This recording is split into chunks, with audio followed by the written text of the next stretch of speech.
In this video, I'm going to show you how to type emojis on the MacBook. Here we have Google just as an example. This will work on anything where you can type. One way is when you start typing, you want to click Edit and then come down to the bottom of the list and select Emoji and Symbols. This will pop up the emoji box. You can then select an emoji. However, there's a better way to get into emojis.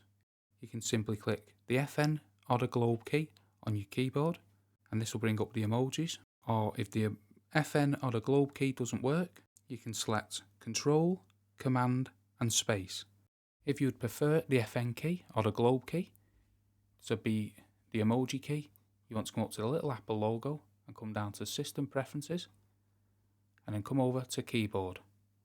And here, where it shows you the globe key, you want to make sure on the drop down it says Show Emojis and Symbols. So now when you click the globe key, your emoji box will pop up. Also, when the emoji box pops up, you can extend it with this button here, and this organises all your emojis into categories. And you can select on the left here all different letters and emojis.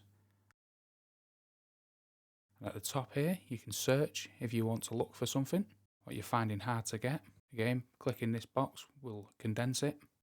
And any emoji what has different skin tones, you simply click it once and you can select a different skin tone for your emoji. Again, this box is letting you set the skin tone on all the emojis by default.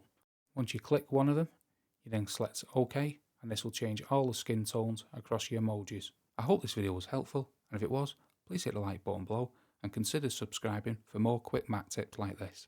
And thank you for watching.